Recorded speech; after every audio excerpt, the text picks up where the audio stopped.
వేసవి సెలవులు ముగిశాయి. నేటి నుంచి బడి గంటలు మోగనున్నాయి. సెలవుల్లో హాయిగా ఆనందంగా గడిపిన చిన్నారులు మళ్లీ బడిబాట పట్టనున్నారు. విద్యార్థులు భుజాన బ్యాగులు వేసుకుని బడికెళ్లేందుకు సిద్ధమవుతున్నారు.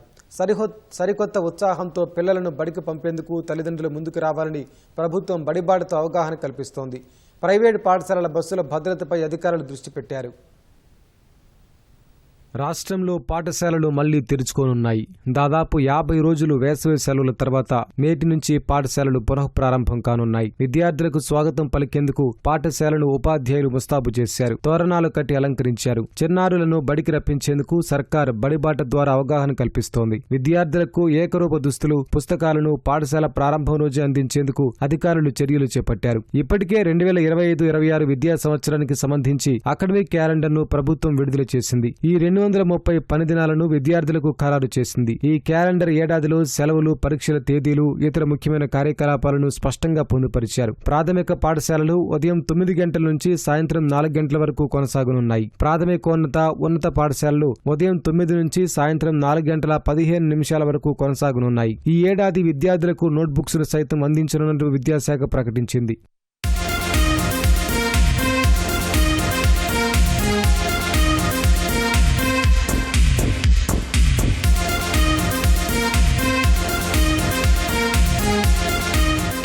నేటి నుంచి పాఠశాలలు తెరుచుకోనున్న నేపథ్యంలో విద్యార్థుల భద్రతపై సర్కారు ప్రత్యేకంగా దృష్టి సారించింది. రాష్ట్ర వ్యాప్తంగా ప్రైవేటు పాఠశాల బస్సులకు సామర్థ్య పరీక్షలు తప్పనిసరి చేస్తూ జిల్లా కలెక్టర్లకు ఆదేశాలు జారీ చేసింది. ఉమ్మడి నిజామాబాద్ జిల్లా వ్యాప్తంగా 1040 బస్సులు ఉంటే బుధవారం వరకు 650 బస్సులు మాత్రమే సామర్థ్య పరీక్షలు చేయించుకున్నాయి. మే 16 నుంచి సామర్థ్య పరీక్షలు ప్రారంభించినా ఇంకా పూర్తి కాలేదు. బస్సుల ఫిట్నెస్ విషయంలో ప్రైవేటు పాఠశాలల యాజమాన్యం ఆసక్తి చూపట్లేదన్న విమర్శలు వినిపిస్తున్నాయి. పాఠశాలలు ప్రారంభమైన తర్వాత బస్సులను తనిఖీ చేయడం జరుగుతుందని, ఫిట్నెస్ లేని బస్సులపై జరిమానా విధించి స్కూల్ గుర్తింపును రద్దు చేస్తామని విద్యాశాఖ అధికారులు హెచ్చరించారు.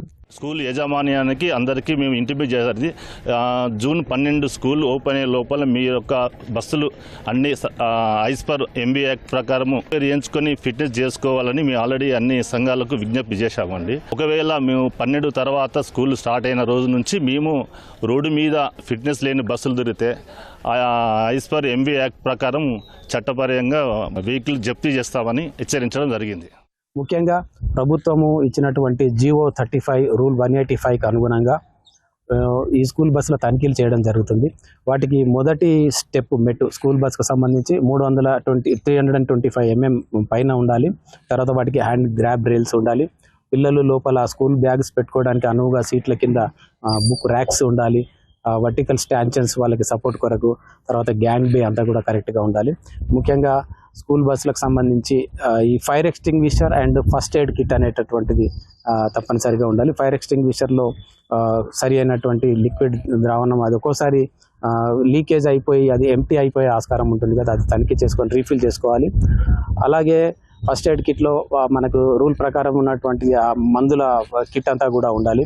స్కూల్ బస్కి హ్యాండ్ బ్రేక్ సరిగ్గా పనిచేస్తుందా లేదా చెక్ చేసుకోవాలి. అలాగే ఎమర్జెన్సీ ఎగ్జిట్ అని ఉంటుంది, దాని మీద ఎమర్జెన్సీ ఎగ్జిట్ అని రాయాలి. ఏదైనా ప్రమాద సమయంలో దాంట్లో గ్లాస్ బ్రేక్ చేయడం కానీ, ఆ డోర్ ఓపెన్ చేసుకొని అందులో నుంచి పోయే విధంగా అటెండెంట్కి అవగాహన ఉండాలి, డ్రైవర్కి అవగాహన ఉండాలి. ఆ డ్రైవర్ వివరాలన్నీ కూడా ఆన్లైన్లో పొందుపరచాల్సి ఉంటుంది. అది తనిఖీల సమయంలో అదే డ్రైవర్ వాహనం నడుపుతున్నాడా లేదా అనేటటువంటి విషయాన్ని కూడా తనిఖీల సందర్భంలో చేయడం జరుగుతుంది. బస్సుల ఫిట్నెస్ విషయంలో పాఠశాలల యాజమాన్యాలు నిర్లక్ష్యంగా వ్యవహరిస్తున్నాయని విద్యార్థి సంఘాల నేతలు ఆరోపిస్తున్నారు. గత అనుభవాలను దృష్టిలో ఉంచుకుని బడి బస్సుల నిర్వహణలో రక్షణ శాఖ అధికారులు కఠినంగా వ్యవహరించాలని కోరుతున్నారు. గత ఏడాది అనేక సంఘటనలు జరిగినటువంటి పరిస్థితుల్లో ఫిట్నెస్ బాగాలేకపోవడం వల్ల అనేక బస్సులు మధ్యలో ఆగిపోవడం, లేకపోతే విద్యార్థులకు ఇబ్బంది కలిగే విధంగా బోర్ల పడడం అనేక సంఘటనలు జరిగినాయి. దీన్ని రవాణా శాఖ అధికారులు దృష్టిలో పెట్టుకొని వెంటనే ఈ విద్యా సంవత్సరం ఏదైతే ఫిట్నెస్ చేయించుకొని బస్సులను వెంటనే సీజ్ చేయాలని ఈరోజు పీడీఎస్గా మేము జిల్లా రవాణా అధికారులను కోరుతున్నాం. రాజకీయ ప్రేరేపితంగా ఎవరైతే విద్యా సంస్థలు పెడుతున్నారో వాళ్ళు నామమాత్రంగానే ఫిట్నెస్లను చేపిస్తున్న పరిస్థితి ఉంది. వాళ్ళపైన కూడా ఆర్టీఓ అధికారులు కూడా పట్టించుకోవాలని చెప్పి వాటిని ఏదైతే ఉన్నాయో అలాంటి పాఠశాలలకు సంబంధించిన వెహికల్స్ ఏవైతే ఉంటాయో ఆ వెహికల్స్ని కూడా ఈ ఆర్టీఓ అధికారులు వెనక్కి పంపేటట్టుగా చేయాలని చెప్పి మేము కోరడం జరుగుతుంది. ప్రైవేటు కార్పొరేట్కు సంబంధించిన యాజమాన్యాలు విద్యార్థులకు సంబంధించిన ఫీజుల వసూళ్లలో ఉన్న శ్రద్ధ అనేది విద్యార్థుల ప్రాణాలలో శ్రద్ధ మాత్రం ఉండటం లేదని నేను భావిస్తూ ఉన్నాము. ఎందుకంటే గతంలో చాలా వరకు యాక్సిడెంట్ జరిగినాయి. విద్యార్థులు తమ ప్రాణాలను గుప్పిట్లో పెట్టుకొని ఉండడం జరుగుతూ ఉన్నది. అదేవిధంగా స్కూళ్ళల్లో స్కూల్ సంబంధించిన బస్సులో ఫిట్నెస్ లేక విద్యార్థులను మన కుక్కిన పెన్లగా ఒకటే సీట్లో 5-6 మంది విద్యార్థులను కుక్కిన పెన్లలో పెడతా ఉన్నారు. శారీరకంగా మానసికంగా ఉన్న డ్రైవర్లను మాత్రమే విద్యార్థులకు సంబంధించిన బస్సులు డ్రైవర్లుగా కేటాయించాల్సిందిగా మేము పీడిఎస్గా డిమాండ్ చేస్తూ ఉన్నాము. జగిత్యాల జిల్లా మెట్పల్లి పరిధిలోని ప్రభుత్వ పాఠశాలను కలెక్టర్ సత్యప్రసాద్ ఆదేశాలతో అధికారులు శుభ్రం చేయించారు. పాఠశాల ప్రాంగణంలో చెత్తా చెదారాలు తొలగించారు. మైదానాల్లో ఏపుగా పెరిగిన గడ్డి, పిచ్చి మొక్కలను తొలగించి పరిసరాలను పరిశుభ్రంగా మార్చారు.